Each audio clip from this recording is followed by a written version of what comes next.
You guys, Erin here, back with another moon update for you. We are having our first new moon of 2022 coming up on January 2nd, 10:33 a.m. Pacific time. Personally, I am super excited about this new moon. I think it's actually like in perfect alignment with what we need rolling into 2022. This new moon takes place in the sign of Capricorn, 12 degrees Capricorn. So Capricorn is this very structured energy. It's the cardinal earth sign. And what I mean by cardinal is that this energy has a really good ability to put things into action. It's got ambition and it's got force. Now, that earth element keeps it very practical, very good at taking care of responsibilities. This energy is very much associated with the mountain goat that wants to climb to the top of the mountain and be on top like a boss. In fact, the sign of Capricorn can be very much associated with authoritarian positions. In fact, the sign of Capricorn really does rule government. It rules the structure of our civilization. It rules even traditions, anything that has to do, it rules the streets, the buildings, everything about the structure of us. And not only that, but also as on an individual level, sign of Capricorn actually rules the structure of our body, rules our skeleton, our teeth, our skin, also has a huge influence on the knees. This is a very structured energy. In fact, the sign of Capricorn even rules the structure of crystals. Okay, so this is a really neat energy going into 2022, especially if you think about it in the sense that a lot of people will, set their intentions for like New Year's resolutions. Okay. And so many people, I've definitely been guilty of this myself. So many people will, set these intentions going into the new year, but then January 1st rolls around and it's like, oh, wait a minute here. But I'm like maybe hungover from the night before, and it's really hard to start our new beginnings that way. This new moon is like astrologically helping us with this because it happens on January 2nd. So if we really set our intentions, like where focus goes, energy flows. So if we're setting our intentions and putting our focus on new beginnings with the new moon that involve this very structured Capricornian energy, this can be really, really good for us. Okay. Now, and again, that's as a collective and as individuals. It is so important to realize that okay, always new beginnings are with a new moon, or I should say new moons are a time for new beginnings. And those new beginnings are specified by the energy of the sign in which the new moon takes place. That's for everybody. But this is also easily finely tuned by understanding which house in your natal chart this sign of Capricorn lands, or more specifically, if you're using a Placidus format, where 12 degrees Capricorn comes through your natal chart. For example, it could be coming through your first house. If you're Capricorn rising, my goodness, what a way to start out the year of 2022. You can manifest growth in any part of yourself that you want, as long as it's involved with being responsible, being structured. But it could be applied to any part of yourself, because that would be in your first house, your house of self. Or maybe it's in your sixth house, your house of health. And this is the time to set new beginnings for taking responsibility for your own health. We've got Chiron going through Aries. My goodness, what a great time it would be for people to set that intention. For myself, this is coming through my second house, which is this house of money and possessions and values. And so I'm definitely setting my intentions to even get more as a business owner. I have to be very responsible with those things. And it doesn't come very naturally to me. I'm the hippie chick that just wants to be free from all those sort of restrictions, but I'm living this human, earthly, mundane experience. And so I have to be responsible with those things. And I'm definitely using this new moon energy coming through my second house for that, to get more responsible with my finances and the things that I materially possess and my value system. Maybe for you, it's in your house of relationships and you need to get more structured with your relationships, or your 10th house. It could be coming through this house of career for you. And that's very specifically why I offer these 10-minute $22 moon readings, to let you know which area of your life these new moons or full moons manifest for you, to see what kind of connections are being made with other celestial bodies, and really help you finely tune what it is you're trying to bring into fruition. Okay, so let's see here. I'm going to go ahead and share my screen with you guys and break down this new moon in Capricorn. Okay, so for starters, I work with geocentric Western astrology, and that said, we put Earth right here in the middle of this thing. What we're looking at is basically the sky for January 2nd, 2022 at 10:33 a.m. Pacific time.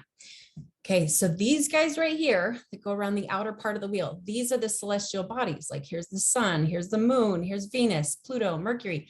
And these symbols right here are the symbols for the zodiac signs that those celestial bodies are beaming through. And that's what makes up the influence that we'll be receiving on this day, because Earth is right here in the middle. Okay, so first we're going to focus on these guys right here. This is the sun and this is the moon. This is what happens every time we have a new moon. The sun and the moon meet together in the exact same spot in the zodiac. This time it's happening at 12 degrees Capricorn. And we do have, basically, as a good general rule of thumb, we have a new moon every single month, and it's going to be in a different zodiac sign every single month. So we do get an opportunity for new beginnings every month, but generally speaking, we only get one per year per zodiac sign. Okay, so this is really the only time that we get to celebrate new beginnings for the sign of Capricorn for the year of 2022. And what happens is in 6 months, we'll have a full moon in the sign of Capricorn, and that will be the peak of this growth cycle. Okay, so 12 degrees Capricorn. This actually puts us in something called the second decan of the Capricorn season, which actually gives it a little twist of Taurus energy, which is great because that sign of Taurus is it's the fixed earth sign. It is stable. It is like very practical. This new moon is literally like the perfect opportunity for setting our intentions for stabilizing our life and again, taking on or embracing ambition to go after our goals, to be the boss of our own self, to, maybe you're an entrepreneur. My goodness, this is such a good time for you to get serious with that business that you're expanding with. Okay. Now let's see here. This new moon, this blue line that you're seeing going right here, what this is it's a connection that is going from this new moon energy. Again, here's the moon and here's the sun, both at 12 degrees Capricorn. And this blue line is basically following, or it's going from that new moon over to this right here is Uranus and Taurus. This right here is a symbol for Taurus. Okay, so this blue line, what it really is it's a trine. And it's kind of, if you think about it in the sense as the new moon, the sun and the moon are having a harmonious conversation with this right here is Uranus going through the sign of Taurus. It's like the new beginnings with the sun and the moon, the mother and the father are having a harmonious conversation with Uranus in Taurus. Okay, so Uranus, what it influences is abrupt, revolutionary, and technological changes, basically very futuristic, again, revolutionary energy. It brings that to whatever the energy of the sign that it's going through. It's going through the sign of Taurus, which Taurus rules our banking system, our money system, our values. Taurus has a lot to do with how we value material things that we possess, and also very much our money. Okay, and that Uranus going through the sign of Taurus is creating these abrupt and technological changes to us as a collective, to our entire monetary system. I mean, cryptocurrency is definitely on the rise. I understand it's low right now, but that's because Uranus has really been struggling for the past few months, making this really harsh square over to Saturn. But that's not forever. And I do feel very confident that the cryptocurrency is going to go up later on this year. But regardless, going back to this harmonious conversation, if you're somebody who is set in the old ways, like not ready to accept the changes that Earth is going through, this would be a really good time to change your patterns with that. This would be a really good time because it's inevitable. I mean, it's literally inevitable. The banking system as we know it is going to, without a doubt in my mind, completely crumble over these next 24 years.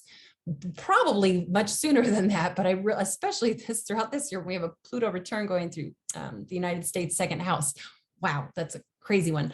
But this is a really good idea to set you like, okay, the Earth changes are inevitable and they are powerful right now. this is a really good idea or time to kind of jump on board with that and to go through these changes, flow through the changes, be accepting of the changes, especially if it involves the monetary system, again, as a collective or as an individual. Okay. Now, I hope that made sense. Now, let's see here. This new moon is also making, this right here is a square, this red line. This is kind of a challenging conversation that's going on between this new moon and Chiron going through Aries. Now, Chiron, really, there's so many things I could say about Chiron, but really like the most well accepted or most common way to describe Chiron is the wounded healer, which that definitely resonates with me. Okay, Chiron influences wounds from early childhood, and as we go throughout life and we experience Chiron transits, it will kind of give us opportunities to heal those wounds. Okay. And going through the sign of Aries, this has a lot to do with doing it ourselves. This sign of Aries is the sign of self. So it's basically like the way that I'm seeing this in a really like general nutshell here is that Chiron is trying to influence people to take care of their own health, like heal our own self, or at least, seek independent answers on how to heal ourselves. Now, this new moon is creating like kind of a internal tension type of challenge with that energy. So the best way to get through that is really just to walk through it with baby steps. Don't allow for the tension to stop you with your healing journey. And really it can also create some sort of like internal anxiety to a certain degree, especially if it's involving that healing journey. Get through it. This transit will not last long at all. And just to keep moving forward with your healing process. Okay. Some other exciting things that are going on here. This right here is Jupiter, which will have just moved into the sign, back into the sign of Pisces. It was in Pisces earlier in 2021, but then it retrograded back into Aquarius. Don't mean to overwhelm anybody with information, but just to be clear here, now Jupiter is finally back into, it's at 0 degrees Pisces for this new moon. Now this is wonderful because, all right, the sign of Pisces, this right here is the symbol for the sign of Pisces. It's also right here. The sign of Pisces is well recognized for its mysticism. It's very much in touch with spirituality. Sign of Pisces is ruled by Neptune, which is right here, and Jupiter, which is right here. That said, both of Pisces rulers are going through the sign of Pisces. They work comfortably there. It's almost like Neptune and Jupiter are like, oh, we're in our own home and we know where everything is and we can work so comfortably from this position. This can really, really increase some spiritual energy.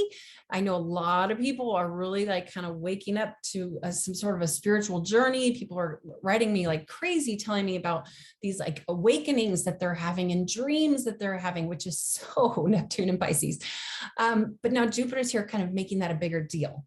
Now, one thing to be cautious of, and I remember I talked about this before when Jupiter was in Pisces, there's this tendency for delusions. There's this tendency for confusion or to be kind of like, in a sense, like victimized or fall for a charlatan.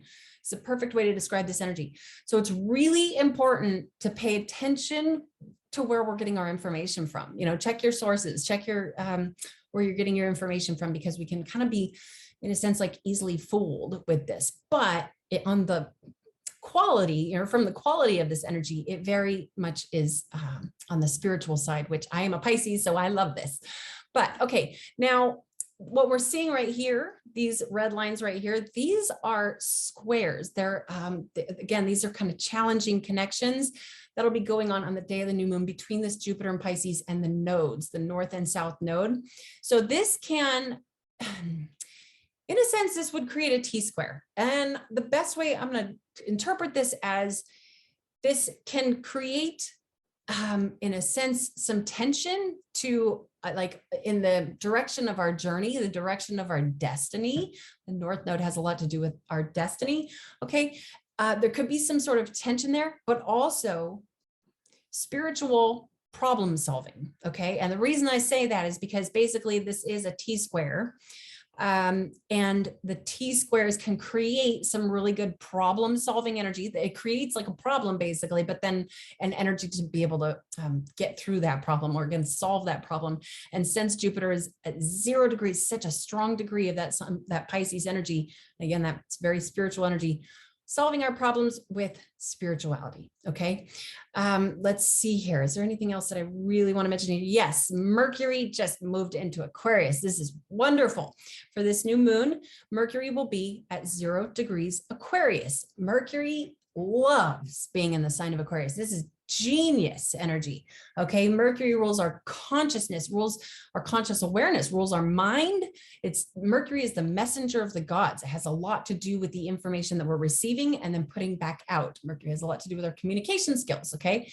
The sign of Aquarius is very well recognized for its genius abilities to be able to come up with these like, oh my gosh, just ideas out of nowhere that are, absolutely, I hate to keep repeating it, but that word genius is so perfect for this placement. Anything that's at 0 degrees is working with a lot of strength.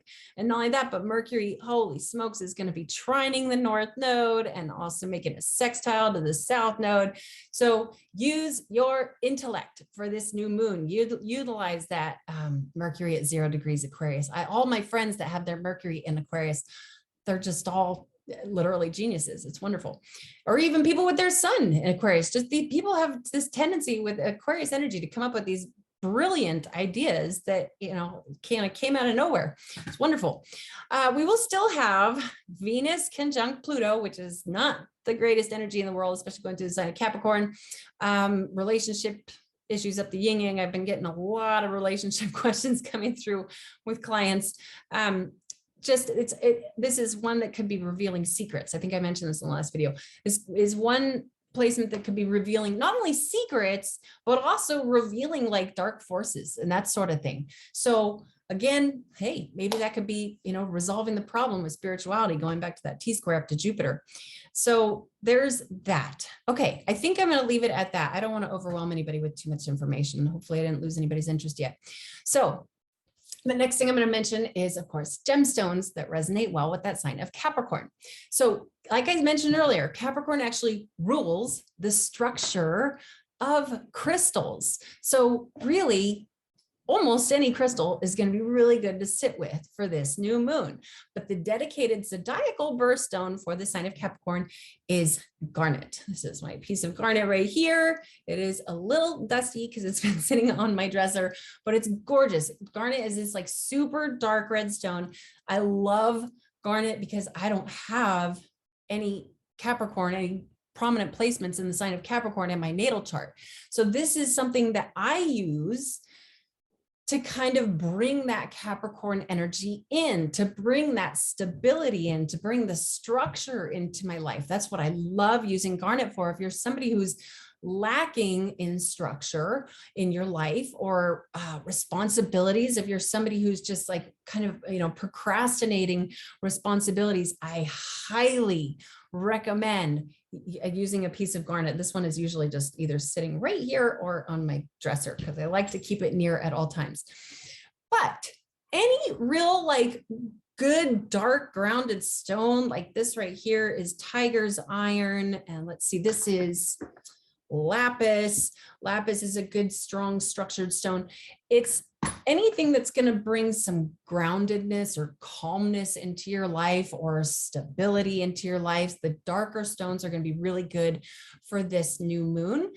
But if you're somebody who is like already super practical, if you're somebody who's just, worked every day of your life, working really hard, so on and so forth, then you might want to bring something a little more mystical or a little more magical into this, your, new moon ceremony if you want. And really good clear crystal quartz is a good one for that, for just kind of bringing in the spirituality. Neptune and Jupiter and Pisces, that would be a good one. Also aquamarine would be a really good one. Let's see, no, I don't have my aquamarine here.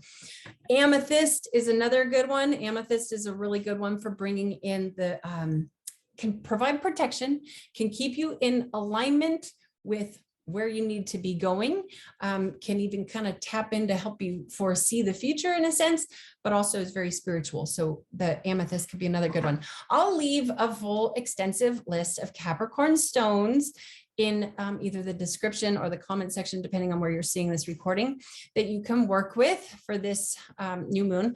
But if you want to find out like specifically what type of crystal you should really be working with, even just on a daily basis, I can offer you in a reading, because it's something I've studied for a long time now. Now, if you would like to reach out for an astrology reading, please do just go to my website. My website is the best place you can see the different packages that I offer. You can schedule straight through my website. But if you have specific questions about a reading or anything like that, then please do email me. So my website is erinwaage.astrology.com. That's ERINWAAGE astrology.com. And my email is erinwageastrology@gmail.com. I will leave links to those so it's easy to find me. You can also find me on Telegram. That's another good place to try and track me down to schedule a reading. But again, if you want to schedule a reading, the best place is to do it just straight through my website. Okay, you guys, until next time, namaste to all of you.